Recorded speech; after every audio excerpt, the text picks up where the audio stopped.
Indirect कर में आप जनता मारी जा रही है। डायरेक्ट कर वालों को कितना लाख रुपया उनका बट्टे खाते में डाल दिया जाता है। देने वाला मतदाता उसका पंपिंग सेट का ऋण भी नहीं माफ होता। शादी पैसे के अभाव में किसी बेटी की शादी रुकती है तब पीड़ा होती। धन्यवाद सभापति महोदय। गले लगाते हैं।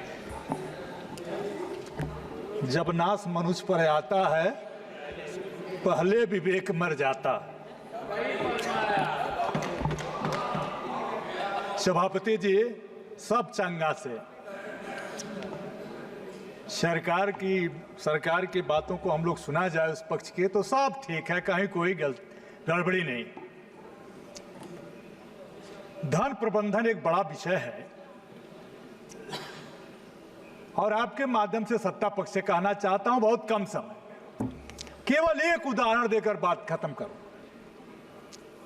ऐसा धन प्रबंधन है कि हम सांसदों को 5 करोड़ सांसद निधि मिलती है। यह जनता भी जानती है और सरकार भी जानती है, लेकिन मिलता कितना है? 4 करोड़ 90 लाख। और जब वो जिले पर आप धन लिखेंगे तो 2% स्टेशनरी चार्ज कटेगा और 18% जीएसटी कटेगा, तो मिलेगा आपको 3 करोड़ 90 लाख का ही बमुश्किल काम करा सकते हैं। यह सरकार का धन प्रबंधन है। अगर इससे अधिक हमारे सत्ता पक्ष के साथी पाएंगे तो हमको बताएंगे। जो धन प्रबंधन है, बड़ा अच्छा लगा था वित्त मंत्री जी का उस दिन का भाषण सुन करके कि 7 लाख तक हम टैक्स नहीं लेंगे और 30 करोड़ जो कमाएगा 30 लाख उससे इतना लेंगे, 80 करोड़ जो कमाएगा उससे इतना लेंगे। लेकिन ये नहीं बताया गया जो डायरेक्ट कर है, इनडायरेक्ट कर में आप जनता मारी जा रही है। डायरेक्ट कर वालों को कितना लाख रुपया उनका बट्टे खाते में डाल दिया जाता है। जो अधिक करदाता है उनका कर्जा माफ होता है और उनके धन बट्टा खाते में डाल दिए जाते हैं, और कम कर देने वाला मतदाता उसका पंपिंग सेट का ऋण भी नहीं माफ होता है। 10,000 रुपया कर्जा लिया है वह भी माफ नहीं करता है।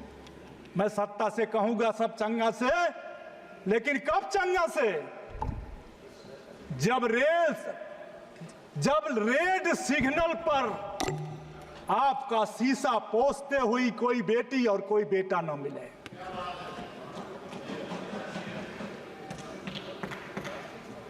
जब शादी पैसे के अभाव में किसी बेटी की शादी रुकती है तब पीड़ा होती है। और जो हमारा धन प्रबंधन है, माननीय सभापति महोदय, आज तक यह सरकार कहती है, हमको तो बड़ा भ्रम होता है विकसित भारत विकसित भारत विकसित भारत, और इस विकसित भारत की कल्पना में मैं साधुवाद देता हूं अपने भारतीय जनता पार्टी के भाइयों को कि सदन में भाजपा का नाम लेना बंद कर दिया है। केवल माननीय मोदी जी का नाम से शुरू भाषण होता है और उन्हीं के नाम पर खत्म होता है। लेकिन विकसित भारत में आप देखा, थाने का चौकीदार आज भी 400 रुपया रोज नहीं पाता। गरीबों की सेवा करने के लिए आंगनबाड़ी कार्यकर्त्री, रोजगार सेवक, सहायिका, आशा बहू, शिक्षा मित्र और मनरेगा का मजदूर भी आज तक 400 रुपया रोज आप नहीं दे पाए, और आप 400 पार का नारा दे रहे थे।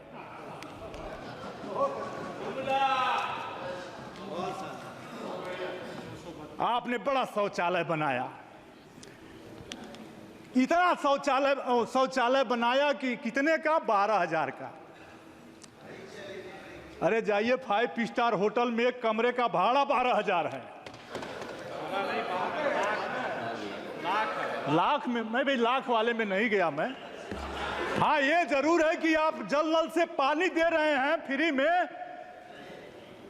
तो छाती पीटा जा रहा है। लेकिन यह भी तो देखें कि 1000 रुपया 1 लीटर पानी और 50 रुपये में 1 लीटर दूध मिल रहा है। मैं आपसे अदब और तमीज से कहना चाहता हूं माननीय सभापति महोदय,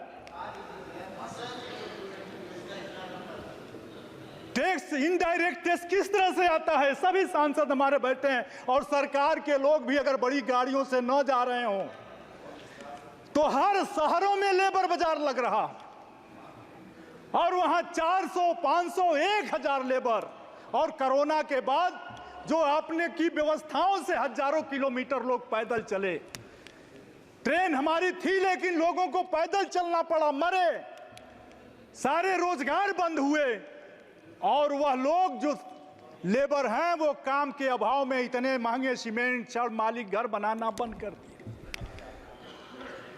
और ज्यों ही वो भी जाते हैं, जान लेना शाम को शराब पर आप सबसे अधिक टैक्स लेते हो और वो लेबर भी शराब पीकर आपको टैक्स देता है और कर प्रबंधन में, धन प्रबंधन में आपकी मदद करता है। लेकिन आपने उसके बच्चे के पढ़ने के जब इंतजाम का समय आया तो उस पर आप जीएसटी लगाते हो कॉपी और किताब में। इन्वेस्ट की बात होती है, मैं समय नहीं लूंगा, मेरे दल के दूसरे साथी को बोलना होगा। इन्वेस्ट के नाम पर उत्तर प्रदेश में जब से सरकार बनी है करीब 7 बरस से रोज इन्वेस्टर बुलाए जाते हैं कि आएंगे, इन्वेस्ट करेंगे और हमारा विकास होगा, हमारा धन बढ़ेगा। लेकिन इन्वेस्ट पर कितने करोड़ रुपया खर्चा हुए?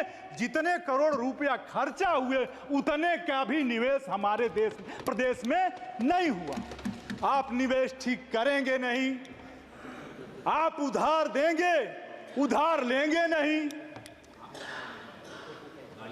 आप अगली बाजार को देखेंगे नहीं।